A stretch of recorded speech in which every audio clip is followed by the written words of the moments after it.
What's going on, everybody? Mortem here, this time bringing you a look at the closed beta for Outward 2, which started on May 26th and is running through June 8th as part of their playtest ahead of the game's early access release on July 7th. However, that is not actually the first time I have taken a look at this game. If you guys remember, all the way back in January, I believe it was, I initially took a look at the alpha playtest. And since then, you can definitely tell the game has come a ways in terms of a lot of different systems and things being added, so obviously I wanted to go over this and talk a little bit about that progress ahead of the early access release when I'll take a look at whatever that is too. So with that in mind, let's actually talk about some of the differences here. So the alpha playtest had you confined to the starting area of Haboob, or the town there that is the name of, as silly as it is.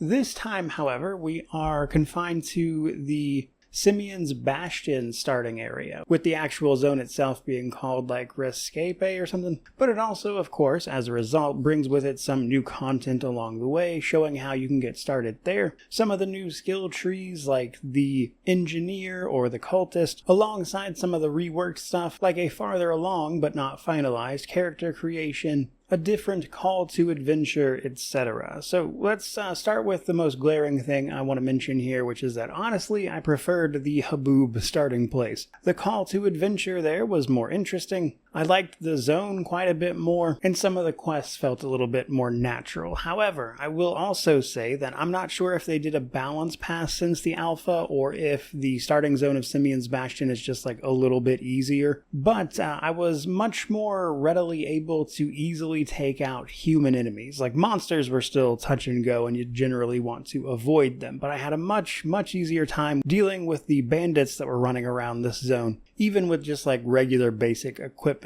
Before we get too deep beyond that stuff, if you've never played Outward, it's a very particular type of like survival action game. I always try to tell people when it comes up that the first Outward took a significant amount of time to grab me, but once I sort of like got it and it clicked, it was a tremendous time. I actually wound up doing like a sponsored video for the original one. And the cool thing is, it is also a co-op title. In fact, that's one of the things they were testing as part of the beta, but I didn't partake in too much, which is that the online and split screen co-op were present and you could give them a go, as Outward is certainly the type of game that you would probably enjoy playing with someone. Next up, I want to talk a little bit about the tutorial. So they have this big tutorial set up to teach you the basics of the game once you fire it up for the first time, that was present in the alpha, and for the most part, I liked it. Now, you can click the tutorial just on your own, but when you go to start a new game, it will also flash up the option to start a tutorial, and this is basically just a series of signs and the like that will, through the course of them, teach you the basics of the title and kind of how everything works and fits together, which should help, ideally, with that entry that I talked about with the original game, where it took a while for it to get going. With any luck, I think this tutorial that they've added will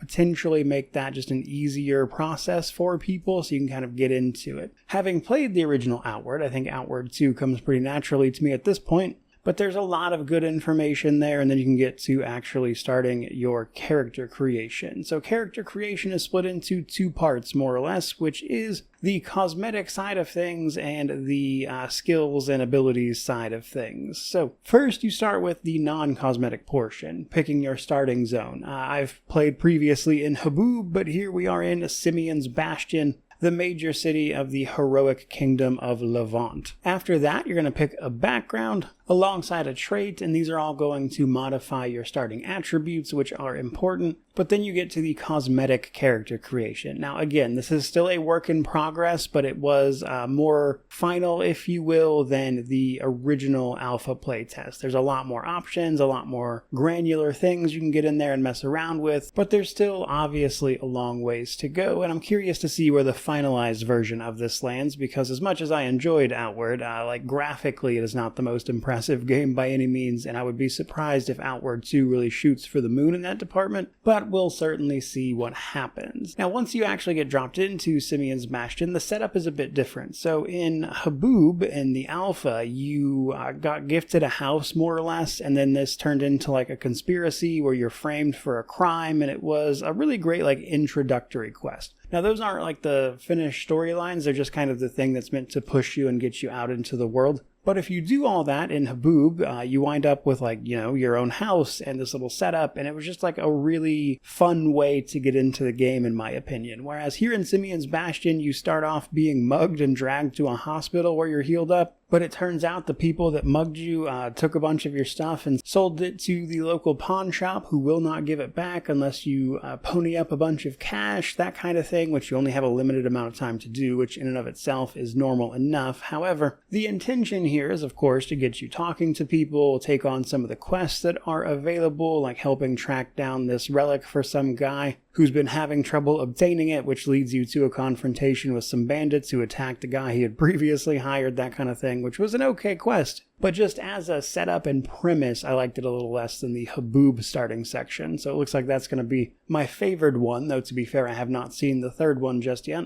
But in order to get better at combat and work your way up from being the victim of a crime, we do have some new progression stuff here. So we have the regular things where you'll eventually be able to go to trainers and learn abilities and skills in order to sort of master what that class is all about. But in order to get the most out of it, you're going to have breakthrough points. Now, this is where we get the exercises tab. The exercises tab is basically like a list of activities that you could accomplish in the course of playing the game, like crafting so many items, getting access to mana, which was actually not in the beta playtest, even though it was available in the alpha, by the way. You acquire mana and then the ability to, of course, cast spells and the like by going to a ley line to activate it. You cannot access that, best I can tell, from the beta version, but again, it was in the alpha. But basically, these exercises allow you to complete basic activities, and then you can choose to sort of learn that thing, and it will give you bonuses to your attributes and the like, making you stronger, and also potentially earning you those breakthrough points to utilize in the skill trees. And that's in addition to all the regular progress of doing things like gearing up and paying for better supplies,